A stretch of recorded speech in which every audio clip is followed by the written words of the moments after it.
Investment in securities market are subject to market risks. Read all the related documents carefully before investing. ए मौजे भला उनको भी जरा दो चार थपेड़े हल्के से, कुछ लोग अभी तक साहिल से तूफान का नजारा करते।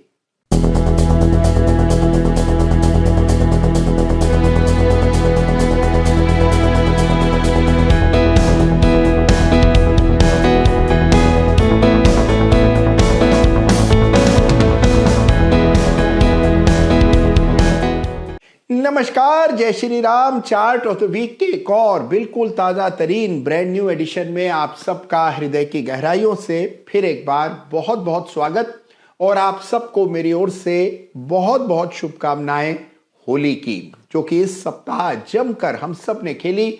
बहुत आनंद आया, लेकिन चारों ओर लाल ही लाल दिखाई पड़ा, क्योंकि बाजार में लाल रंग देखने के हम इतने आदी हो चुके हैं। अब सवाल यह है कि बाजार पे ये लाल रंग कब छटेगा और कब हरा रंग भी देखने को मिलेगा। तो देखिए, आइए आगे बढ़ने से पहले चार्ट ऑफ द वीक के इस सप्ताह के रोचक चार्ट से आपका परिचय करवाने से पहले आपको हमेशा की तरह याद दिला दूं कि चार्ट ऑफ द वीक में जिस किसी चार्ट का भी मैं जिक्र करता हूं, उन तमाम चार्ट्स पर आपको कुछ ना कुछ नया सीखने समझने का अवसर मिलता है। तो बड़े ध्यान से उन चार्ट्स को स्टडी कीजिए। किसी भी चार्ट पर मेरी कोई खरीदने बेचने ट्रेड करने की राय नहीं होती है। केवल जिन चार्ट से कुछ नया सीखा जा सकता है उनको हर सप्ताह संकलित करता हूं चार्ट ऑफ द वीक में। तो इस सप्ताह भी बड़े इंटरेस्टिंग चार्ट्स हम लेकर के आए हैं। बाजार में कमजोरी है, तेजी के चार्ट्स बिल्कुल नदारद हैं, लेकिन फिर भी कुछ चार्ट्स हैं जिन पर हमारी निगाह होनी चाहिए। तो आइए आगे बढ़ने से पहले सबसे पहले एक बहुत विशेष चार्ट की चर्चा करता हूं। इस चार्ट की चर्चा लगातार हम चार्ट ऑफ द वीक में कई सप्ताह से कर रहे हैं और ये चार्ट लगातार नए कीर्तिमान बना रहा है। जी हां, मैं बात कर रहा हूं गोल्ड की, यानी कि चमचमाते सोने की। सोने ने नए हाइज बनाने का दस्तूर बना लिया है। तो इस सप्ताह भी एक बार फिर आइए गोल्ड के चार्ट का रुख करते हैं, नजर डालते हैं गोल्ड पर। लगातार तेजी और लगातार हाइज बना रहा है गोल्ड, और अब ऐसा लग रहा है कि जिस तरह के गोल्ड के लक्षण हैं, यहां पर और ऊपर के लेवल्स भी देखने को मिल सकते हैं। देखिए कहां पर कितनी बार चार्ट ऑफ द वीक में गोल्ड की चर्चा हुई और लगातार आप देख रहे हैं कि निफ्टी को पीछे छोड़कर आउट परफॉर्म करता रहा है गोल्ड। तो गोल्ड है इस सप्ताह का बहुत विशेष चार्ट, इसको जरूर देखते रहिए। देखिए, कई बार हमारे जीवन में ऐसे स्टॉक्स मिलते हैं, ऐसे चार्ट्स मिलते हैं जहां नए हाइज रोजाना बन रहे होते हैं और फिर हमारे मन में सवाल आता है कि ट्रेलिंग स्टॉप लॉस कैसे रखें। तो गोल्ड का चार्ट भी यही चुनौती हमारे सामने ला रहा है कि ट्रेलिंग स्टॉप लॉस कैसे रखा जाए। पिछले हाइज यानी कि पिछले कंजेशन के पास स्टॉप लॉस रख करके गोल्ड की पोजीशंस को ट्रेल करने का समय है। तो इस चार्ट को जरूर से स्टडी कीजिए। और अब आइए बात करते हैं इस सप्ताह के रोचक चार्ट्स ऑफ द वीक।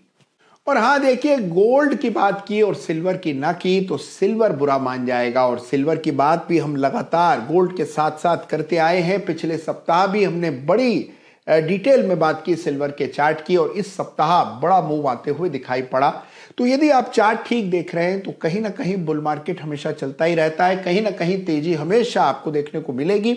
कभी इक्विटी में तो कभी कमोडिटी में, कभी करेंसी में तो कभी क्रिप्टो करेंसी में तेजी देखने को मिलती है। इसीलिए अच्छे एनालिस्ट, अच्छे इन्वेस्टर को चारों तरफ नजर रखनी चाहिए। तो सिल्वर के इस चार्ट पर भी बड़ा ब्रेकआउट, बड़ा मोमेंटम देखने को मिल रहा है। लगातार तेजी बन रही है, लाइफ टाइम हाई लेवल्स के करीब सिल्वर ट्रेड कर रहा है। तो इस चार्ट को भी जरूर से देखिएगा। और मुझे पूरा यकीन है कि आपको सिल्वर के चार्ट पर बन रहा असेंडिंग ट्रायंगल जरूर नजर आ गया होगा। तो सिल्वर है एक बहुत ही विशेष चार्ट, इस पर भी आपको निगाह रखनी है। और अब बारी इस सप्ताह के चार्ट्स ऑफ द वीक की। देखिए, ईमानदारी की बात यह है कि बाजार में बहुत अच्छे, बहुत बेहतरीन बड़े ब्रेकआउट्स या बड़ा मोमेंटम दिखा रहे चार्ट्स का खासा अभाव है। आप ढूंढने जाएंगे चिराग लेकर या फिर अपने स्मार्टफोन की टॉर्च भी ऑन कर लेंगे तो भी आपको इस बाजार में ऐसे चार्ट्स कम दिखाई पड़ेंगे। फिर भी कुछ ऐसे पॉकेट्स हैं जहां पर गिरावट कम हुई है, जहां पर स्ट्रेंथ देखने को मिल रही है। और इस सप्ताह एक बहुत विशेष कॉन्सेप्ट आपको समझाने के उद्देश्य से दो चार्ट्स की चर्चा करूंगा। ये कॉन्सेप्ट है आउट परफॉर्मेंस का। देखिए, गिरावट आ रही है, गिरावट की चपेट में हर सेक्टर लगभग आया है, लेकिन एक सेक्टर है जो कि निफ्टी के बनिस्पत बेहतर प्रदर्शन कर रहा है और वो भी बड़े पैमाने पर। यहां पर भी कोई तेजी खास नहीं है, लेकिन गिरावट अभी तक देखने को नहीं मिली। मैं बात कर रहा हूं निफ्टी फाइनेंशियल सर्विसेज इंडेक्स की, यानी कि फिन निफ्टी की। फिन निफ्टी और इसके जितने घटक हैं, कंपोनेंट्स हैं, इनके चार्ट्स को इस सप्ताह जरूर से स्टडी कीजिएगा। तो आइए सबसे पहले इस सप्ताह के chart of the week runners up से आपका परिचय करा दूं। और इस सप्ताह chart of the week runners up का खिताब मिल रहा है फिन निफ्टी के इस वीकली चार्ट को। अब गौर से देखिए चार्ट को, देखिए यहां पर भी कंसोलिडेशन हुआ, लेकिन उसके बाद बहुत ज्यादा गिरावट देखने को नहीं मिली। कुल मिलाकर के देखिए तो फिन निफ्टी एक रेंज में ही ट्रेड कर रहा है। अगर इसी बीच निफ्टी से इसकी तुलना की जाए तो आप देखते हैं कि निफ्टी में लगातार गिरावट देखने को मिल रही है। आप इसी चार्ट की तुलना निफ्टी आईटी इंडेक्स से करते हैं तो वहां पर लगातार हमने गिरावट और प्राइस डिस्ट्रक्शन होते हुए देखा, लेकिन फिन निफ्टी लगातार एक रेंज में ही कंसोलिडेट कर रही है और यही इसकी आउट परफॉर्मेंस है।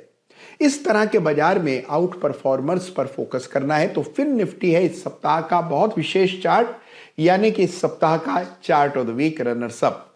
2 रेखाएं डाल दीजिए, यानी कि रेंज को मार्क कर लीजिए और इसके बाद अब राह देखिए कि वापस से बाजार में और इस पूरे स्पेस में मोमेंटम बनता दिखे। जो सेक्टर, जो स्टॉक्स इतनी तीव्र गिरावट में भी नहीं गिरे हैं, उन्हीं से उम्मीद करनी चाहिए कि जब बाजार में तेजी, स्थिरता लौटेगी तो यही अगुवाई करेंगे तेजी की। तो इसलिए फिन निफ्टी के चार्ट को इस सप्ताह मैं बिना किसी संकोच के chart of the week runners up का खिताब दे रहा हूं। जरूर से इस चार्ट को स्टडी कीजिएगा। और अब बारी इस सप्ताह के चार्ट ऑफ द वीक की। अब इतना तो आपने दिमाग लगा ही लिया होगा कि अगर फिन निफ्टी है chart of the week runners up तो चार्ट ऑफ द वीक भी कोई एनबीएफसी स्टॉक ही होगा। जी हां, इस सप्ताह चार्ट ऑफ द वीक का खिताब मैं एक ऐसे स्टॉक को दे रहा हूं जिसमें लगातार बड़े पैमाने पर करेक्शन देखने को मिला। मैं बात कर रहा हूं जियो फाइनेंशियल की। बड़ी गिरावट आई, बड़ी गिरावट के बाद एक सपोर्ट तक पहुंचा जियो फाइनेंशियल और अब इसे इस सप्ताह चार्ट ऑफ द वीक का खिताब मिल रहा है। आइए जानते हैं कि इस चार्ट में क्या खास है, समझते हैं कि चार्ट की बनावट क्या कह रही है। तो लीजिए पेश है आपके सामने इस सप्ताह का बड़ा ही रोचक चार्ट ऑफ द वीक, यानी कि जियो फाइनेंशियल सर्विसेज, जिसे इस सप्ताह चार्ट ऑफ द वीक का खिताब मिल रहा है। गौर से देखिए चार्ट को। आप देखते हैं कि एक सपोर्ट था 211 के आसपास, जो कि 2023 में जब ये स्टॉक लिस्ट हुआ था उस समय कायम हुआ। फिर दिसंबर में दोबारा से ये लेवल टेस्ट हुआ और इसके बाद हमने देखा कि इसमें एक बड़ा मोमेंटम बना, लगभग 390 के लेवल्स देखने को मिले और वहाँ से फिर एक करेक्शन शुरू हुआ। करेक्शन में वापस उन्हीं लेवल्स के आसपास स्टॉक आया जहाँ इसने 2023 में अपनी यात्रा की शुरुआत की थी और उन्हीं स्तरों के आसपास अब सपोर्ट इससे प्राप्त है। एक रिबाउंड चार्ट पर देखने को मिल रहा है। एक बड़ा सपोर्ट लेवल है 211 का, जिसको स्टॉक होल्ड कर रहा है। और सबसे इंटरेस्टिंग बात यह है कि जो सेक्टर है एनबीएफसीज का, यानी कि फिन निफ्टी का, जिसकी चर्चा अभी हम लोगों ने की है, ये पूरा स्पेस निफ्टी को आउट परफॉर्म कर रहा है। और यही वजह है कि जियो फाइनेंशियल सर्विसेज के चार्ट को आपको ज़रूर से स्टडी करना चाहिए। सीमित डेटा है, इसमें कोई दो राय नहीं है, क्योंकि स्टॉक 2023 में ही लिस्ट हुआ तो डेटा बहुत अधिक नहीं है, 1.5 साल का डेटा उपलब्ध है। लेकिन अगर आप इसको सही ढंग से देखते हैं तो मेजर लेवल्स चार्ट पर अंकित कर पाएंगे आप। 211, 256, 310, ये वो इंपॉर्टेंट लेवल्स हैं जो चार्ट पर आपको सपोर्ट रेजिस्टेंस बतौर अंकित करने चाहिए। यह है इस सप्ताह का चार्ट ऑफ द वीक, यानी कि जियो फाइनेंशियल सर्विसेज। जरूर इस चार्ट को स्टडी कीजिए।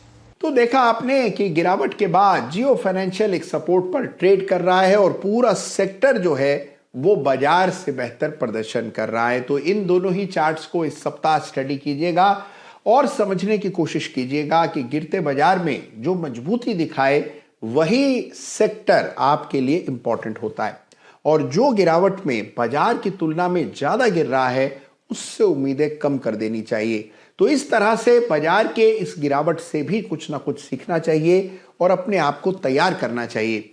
तो कैसा लगा आपको इस सप्ताह का चार्ट ऑफ द वीक, मुझे जरूर बताइएगा। आपकी निगाह में कोई ऐसा स्टॉक हो जो बाजार से बेहतर प्रदर्शन कर रहा हो तो उसका नाम कमेंट में जरूर लिखिएगा। अपना ख्याल रखिएगा और अपनों का भी ख्याल रखिएगा। धन्यवाद आपका। जय हिंद, जय भारत।